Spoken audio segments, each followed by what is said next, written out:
Today, we welcome one of our own, Bunny Meridos.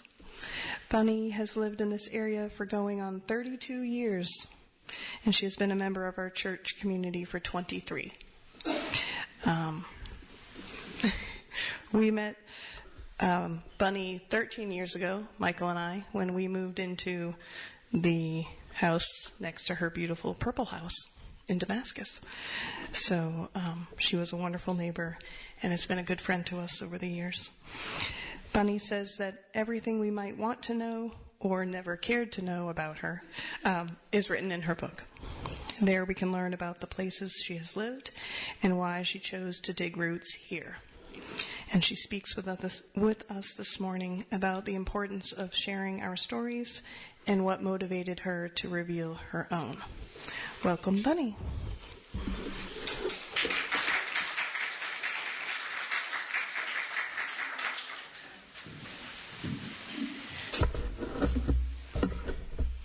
The microphone challenge. Good morning, and thank you all for coming. A lot of familiar faces that are not here every week. Philip and Edgar, who found a place in Wytheville and unfortunately did not remain a part of our congregation. Michelle, so good to see you. And many others. First, I want to give a disclaimer on the Bristol Herald Courier article, which is not accurate, the one that's taped up there outside of the kitchen. Can you all hear me? Yes. My book does contain, believe it or not, all the travels I have done in my long life. But none of them were in search of my ancestors, as the Bristol Herald Courier's byline says. There is a connection to one trip I made, and I'll mention that later. But no, I was not traveling in search of my ancestors. And I want to comment on the title of my book, which is a little intriguing, I'm sure, for most of you. It had been a working title for over 20 years when I first germinated the thought about writing my story. And with Gigi, all short I's, with each syllable equally enunciated. Ujiji is an Anasazi ruin in New Mexico, in Chaco Canyon, one of our national parks. And its significance for me is that it is where I made a life-changing decision. And the title just has not been able to get out of my head. I just kind of like the rhythm of the way you hear it and say it. So you'll have to read the book if you want to know what the decision was. I have always loved writing. I've never had any formal academic classes, but I've done a lot of writing classes and workshops to try to hone my skill. And I think this book is a little better written than my Damascus book. But throughout these years, 20 plus years, that I've had this working title, I wrote and rewrote episodes in my life, mostly in journals, but sometimes small essays, sometimes about people in my life, or challenges.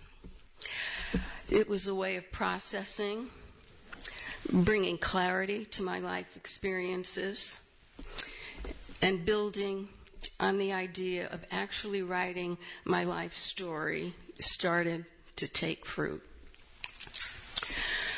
My photo album, some people who have started reading my book have said, how did you remember all that stuff? But In my travels in particular, and I did journal about my travels, my photo albums were very helpful in that regard. And the more I wrote, the more memories would surface. And I did do some history, some research on the history of my hometown to try to get a framework for what surrounded my roots and my earlier years. So the project did go on hold for about 5 years when I was writing the Damascus book. Some of you know I had written for a year and a half for a small-lived newspaper in Damascus, and Kathy Shearer suggested I should compile those feature stories into a book. So I built on the confidence she had that I could do it, and it was a real labor of love. So about the motivation to continue this over all these years. First of all, I had no stories of my ancestors. All my grandparents came from Portugal, the Azores, which are islands about 1,000 miles off the Portuguese mainland. They never learned to speak English. My parents' generation did speak Portuguese, of course, communicating with them, but they never passed it on. And I always found throughout my life, over and over, I would experience the feeling of loss at never having been able to hear their stories, especially in their own words. The other thing is I moved a lot. In my adult life, I've lived in 3 states, and I think it's 25 moves that I've made. Some of them are pretty short term. But because of that, I had trouble digging roots and feeling rooted. And that is something that has been subliminal in all of my passages through life. And then in recent years, I was also motivated by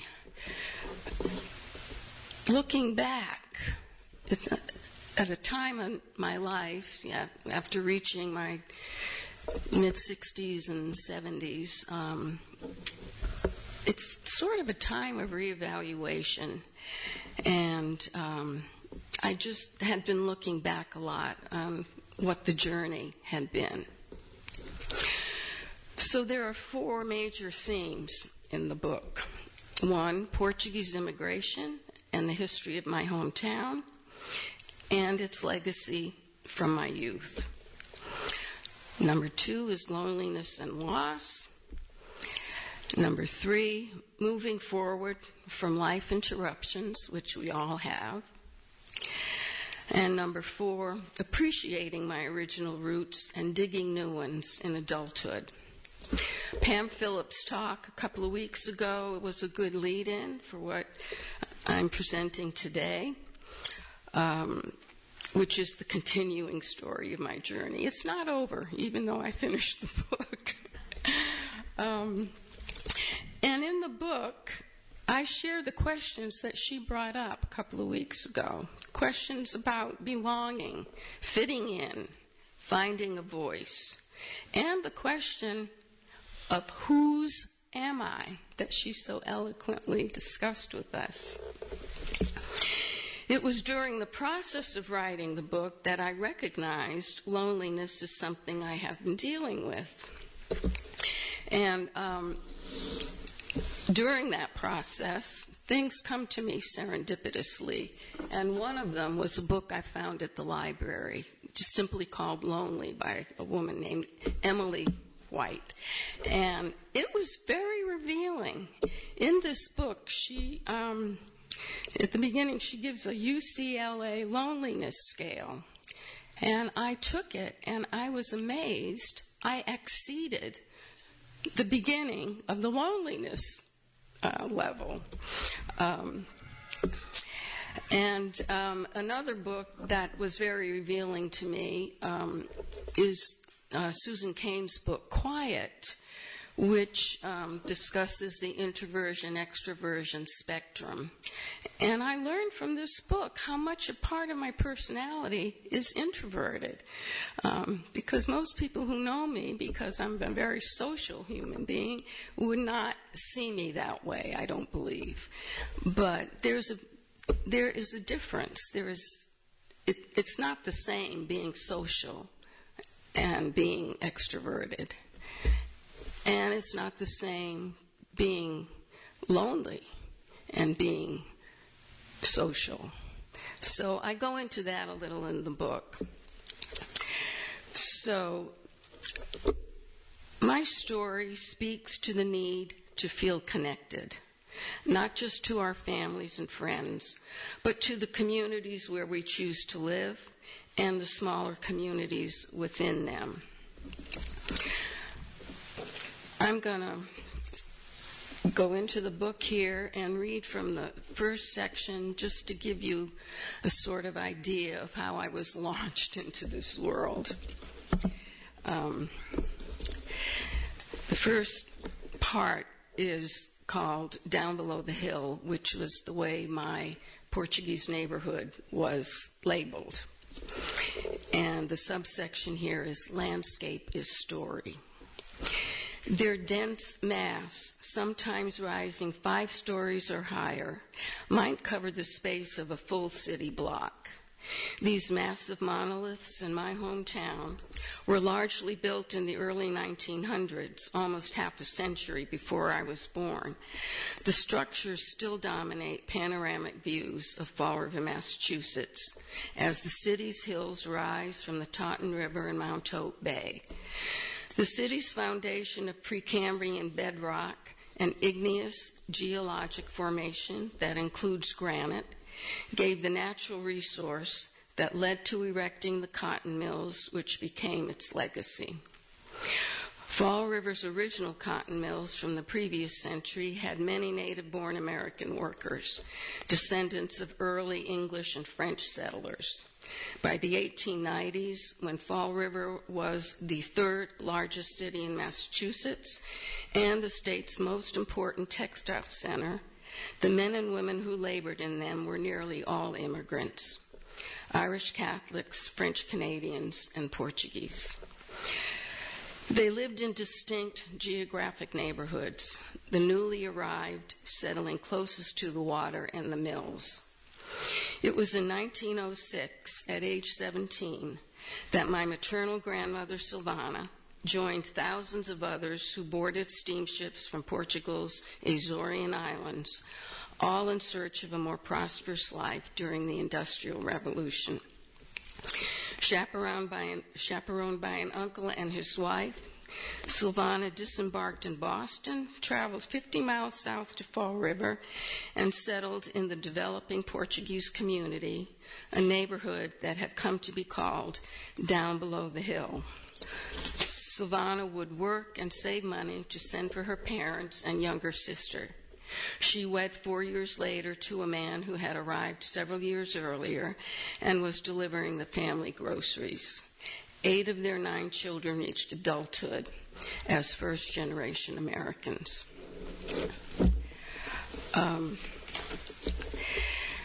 There was something that put my hometown on the map, and I know some of you know this history, but it was Lizzie Borden.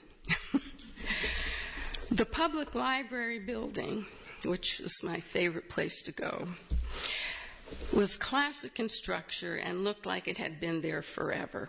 Built in 1843, its Greek Revival architecture made a bold statement of importance. Its wide granite stairs, flanked by 4 solid granite benches at their base, 2 each side of the entrance. I would jump with exuberance from one bench to the other, but sometimes I sat quietly on its cool stone surface, enjoying shade offered by huge elm trees in the summer warmth, imagining I sat on a regal throne while pigeons cooed and preened about as if they too were royals. There is a substantial archival collection that holds valuable information on immigrant groups, the history of the mills and other industries, and the famed Fall River Line, whose ferries offer transportation to Rhode Island, Connecticut, and New York. The overall history of Fall River settlement and development, including many details on its schools, churches, and other historic buildings, are housed there. It also holds the Lizzie Borden collection, innumerable publications related to the infamous 1892 murders and trial, a story that put Fall River on the map for people all over the country.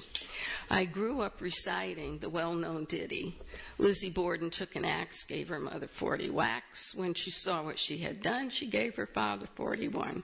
It was actually her stepmother, the number of blows less than half the number in the folk rhyme. For Dad, 18, and for her, 10. And the murder weapon was technically a hatchet. So I divided the book into 7 parts. Part 2 leads into what I describe as my awakening years, beginning at age 11 when my family moved to California.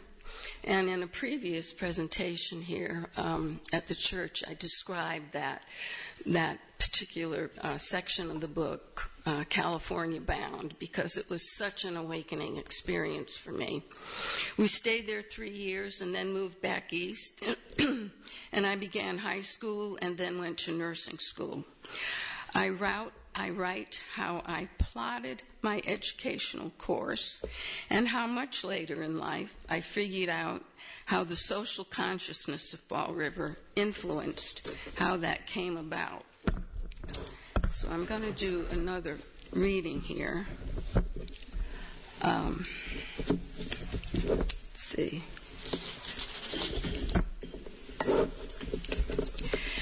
Plotting a course.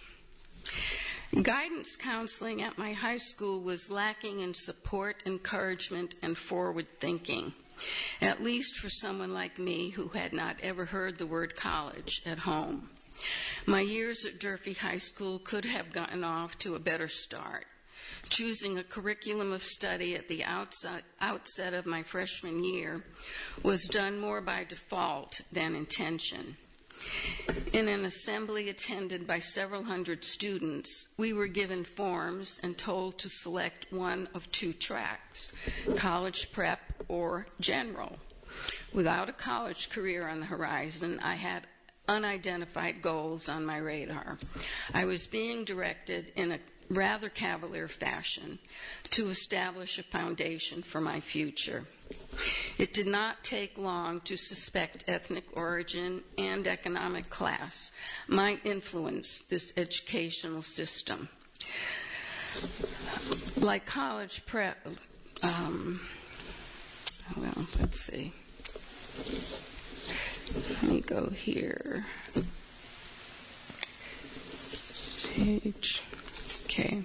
Research while writing this memoir brought into better focus my amateur analysis of how the sociocultural circumstances of Portuguese immigrants and their offspring was still being played out in the 1950s, when one of the Durfees, who were industrial magnates like the Borden family,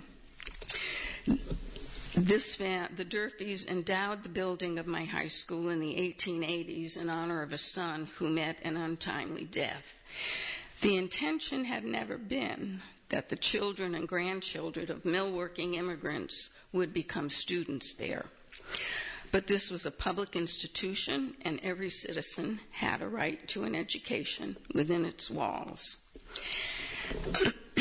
In 1905, there were 7,000 Portuguese in Fall River, and by 1920, the number had almost tripled. Many were unskilled and illiterate, which led in 1917 to Fall River being named the American city with the highest rate of illiteracy. Fast forward to the 1950s when Alice Harrington headed BMC Durfee High School's guidance department. The Irish woman wielded some of the lingering disdain for the Portuguese in her work, the legacy of class consciousness and the lowest of expectations for those with more recent immigrant heritage. The chimes in the clock tower rang 29 times each morning. The age Bradford Matthew Challoner Durfee, whom the school was named for, when he died. Also, a reminder of the school's benefactor and the era of the cotton textile mill magnates. This was the backdrop of how I began my high school years. So this part of the book includes some details of my first nursing job in Boston, and it ends with my first significant adult traveling experience in Europe, where I made good use of Arthur Fromer's $5 a day guide. It was a great help in being able to stay there for 3 months. People have often described me as a world traveler, and I never considered myself to be that, since I know so many people who travel, more than I do. But once I began to chronicle all of these trips, I thought, yeah, I really have been a lot of places. And my family's cross-country trip in my youth, which we did twice in 3 years, it whet my appetite for travel, and I do credit my father for launching what has been an important part of my life's journey. As the chapters of my adult life unfolded, though, traveling also became something that helped me cope with things that I felt were missing in my life. So the next 3 parts of the book concern why I became a Yankee transplant and how the South set in. Part 6 describes 2 periods in my life in detail, things that I felt might resonate with those who had variations of my experiences.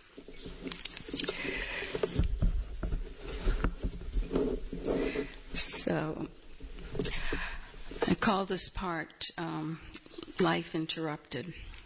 I am fond of the saying, life is what happens while we are making other plans. When firmly focused on dreams and goals, we often overlook those things that are weaving the fabric of our lives. After completing nursing school and moving to the big city of Boston, surely new vistas would open. I would be surrounded by the best of cultural offerings and academic institutions, but the reality was I had little time for socializing. Work was all-consuming and double shifts not infrequent. Time off was spent recovering from those stressful hours at the hospital. When I decided to travel in Europe, I worked even more to save money for the trip. But I did manage to enroll in one psychology course at BU during this busy time. By my mid-20s, it seemed time to marry, bringing more designated goals and thoughts about having children. Reality for most of us does not present in the packages we design. Whammies come out of the blue, unforeseen medical illness, tragic accidents, divorce, death of loved ones, or job terminations. Untold possibilities can stop us in our tracks. I have lived my life believing that change is good, that positive things in the future are linked to painful stumbling blocks in the past. 3 major disruptions appeared along my lifeline. I offer 2 in some detail in this section. The first, when I birthed a baby boy before being married. The other, a health crisis much later in life.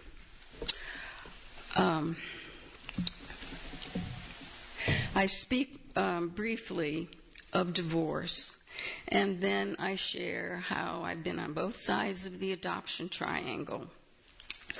And I follow that part of my story with the medical crisis that I had 14 years ago.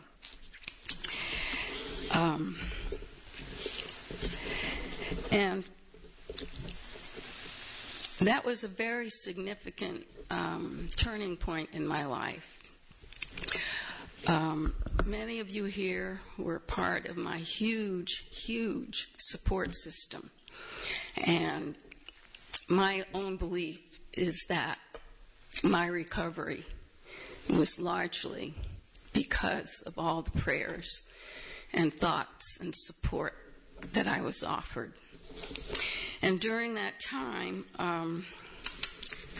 there was a young teenager in our church, and she wrote a poem for me and sent it in a card. Megan Johnson Phillips was her name. Some of you may remember her, and I want to read that poem. It's something I have shared with a lot of other people who were going through medical challenges. Healing Chant by Megan Johnson Phillips. We breathe to fill your lungs with breath. Our hearts beat strong to give you strength. We bring the four winds and elements in to cleanse your body of pain. We ask the Mother Goddess to make you whole again. Rest in peace and rise to dance once more. Something else came out of this major interruption in my life. The kindness of so many where I was living likely brought me to dig deeper roots in this small piece of the South where I first landed in 1978. I have been here now more than 32 years.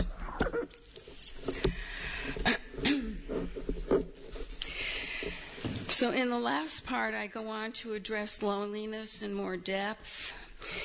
And in a subsection called Gurus, I talk at length about self-help books. And I'm going to read a little from that section. Some of us choose to be introspective, oriented toward developing insight about ourselves. Observing other people's behavior as well as our own, we try to learn why we interact with certain people in certain ways. We seek something that is universal. We want the world to make sense. Self-help books continue to be pumped out, many presuming one formula or approach fits all, something I take issue with because these authors can mislead and confuse. Every once in a while, a book comes to me rather serendipitously, like this other one that I discovered at my local library, Promised Land, My Journey Through America's Self-Help Culture. The author, Jessica Lamb Shapiro, fills her pages with accounts of her own life, and for this reason the book is also, it slides into the genre of memoir. Using a great deal of humor, she offers a history of the self-help industry, the common thread she believes being spin and manipulation. She takes us back to ancient Egypt and Greece and through the Middle Ages when the Gutenberg press brought books to the masses, books that addressed everything from manners and deportment to obscure and very outdated ideas about health. She even gives a detailed account of one of the best-selling self-help authors of all time, Napoleon Hill. And curiously, his name came to me recently, and I knew who he was. He was a man with a rather checkered past who rubbed shoulders with many of the wealthiest and most successful men of his era. Some say his first book in 1925 sold 30 million copies. I go on to talk a little about Eric, oh my gosh, having a moment here. Eckhart Tolle, whose writing really appeals to me. He has a construct about pain that we carry, emotional pain that we carry that really, really speaks to me. So I talk about him a little bit. And For a long time, I believed I had periodic short-term depressions, situational in nature, weeks of feeling low that would eventually pass and allow me to experience joy again. Like Promised Land, another book came out to me from my local library, this one, Lonely. And she offers a very thorough look at the subject of loneliness. She shares research by social scientists who believe it should receive the same attention as other mental health difficulties, that it needs a legitimate diagnosis, like depression and anxiety, and that it is deserving of treatment like any other psychological problem. No one wants to hear about someone feeling lonely, and few people are willing to admit they feel lonely.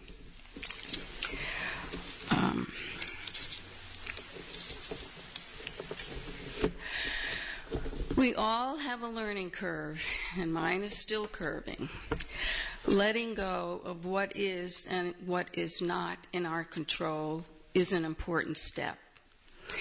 There will never be a shortage of new gurus, new products claiming to fix our every need, or new experiences we come to believe we cannot live without.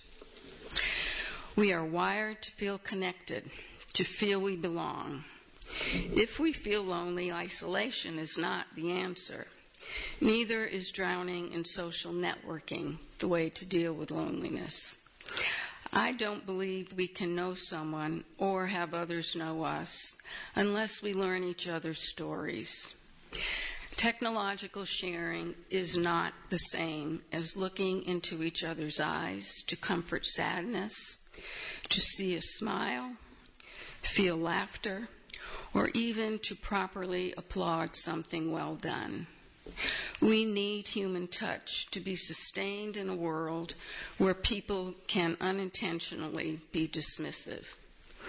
We can conduct information through social networking, but we must be face-to-face in order to have a meaningful exchange of energy.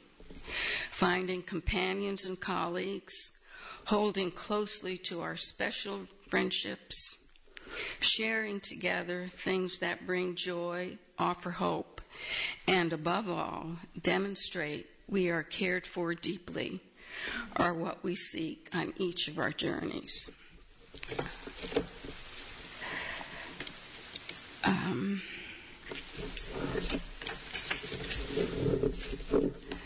Okay. There is no statute of limitations for grieving losses, and loneliness can extend the process. Just as no one can measure the character or intensity of another's physical pain, so it is with grief, sadness, and loneliness. Feeling voids in one's life can lead to depression. Although I have coped successfully enough to avoid any serious depression, loneliness will revisit me from time to time and occasionally call the question, is life passing me by? My answer is always the same, pretty basic guideline. To meet the challenge of living, I must keep spirit open and body moving, always being mindful that change will take its course. So, I also believe there is an underpinning to each of our stories. We can all learn to appreciate that although we share common feelings and many similar experiences, we are still nonetheless unique. Individuals within one family constantly claim simultaneous experiences, yet how each perceives, incorporates, learns from, or dismisses them is not the same. Accepting this truism will help to respect each other's stories and enable the connections we need to survive. I have one last reading, but before that I want to comment on the epilogue in the book, which I developed just since May when I went to visit my grandparents' homeland in the Azores. It was a trip that I had been envisioning for 25 years after I had taken a family systems sociology, I think, course. And I developed a family tree, or at least I tried to. It wasn't easy. And I started building on the idea of really making that trip happen. And it was a wonderful experience. I had no designs on meeting ancestors. I mean, that's long gone.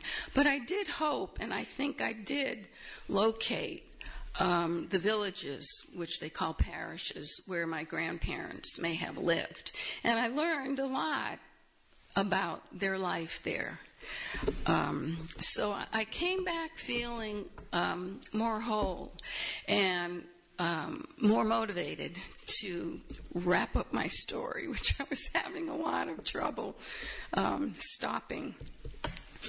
So, and before I read this, which is the foreword of the book, I want to give you a quote from someone you are all familiar with, Maya Angelou.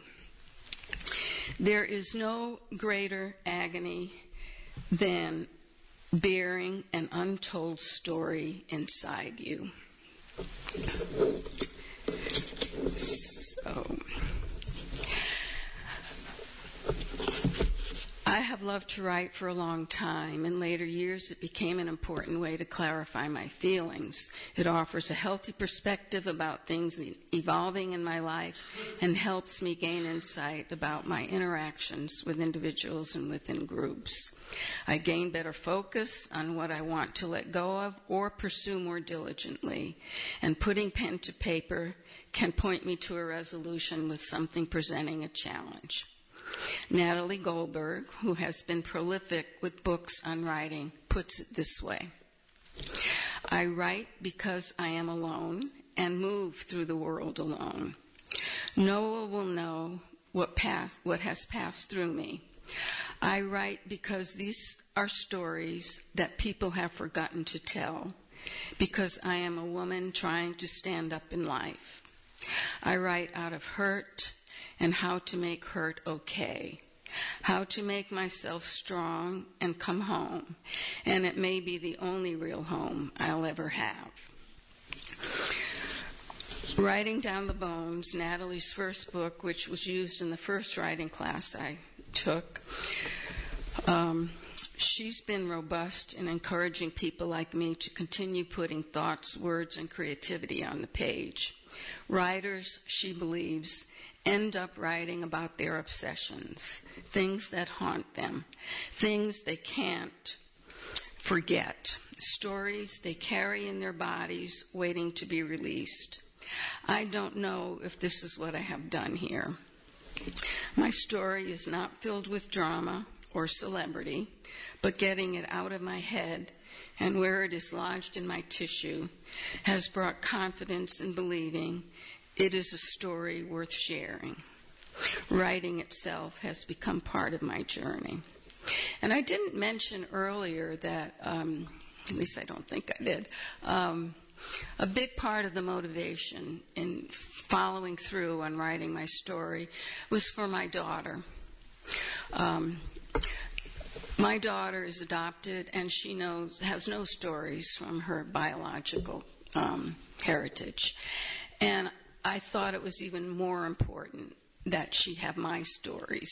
And I want her sons to know me that way and know how who I am may have influenced their mother. So that was a very important part of my motivation. But you know, the journey continues, and it is almost daily. Something comes to me about loneliness and about journeys. And, you know, the word journey in itself suggests a pilgrimage, a wandering and exploring. And Some of you may listen to an NPR program called The Moth. It's a story hour. I know Steve Barrett has talked about it here, and I'm new to discover it. But this Saturday, I turned it on, and each week there's a theme for the stories, and I turned it on later and didn't miss the theme, but I believe it was something about family dysfunction. So I caught the second story in full, and it blew me away.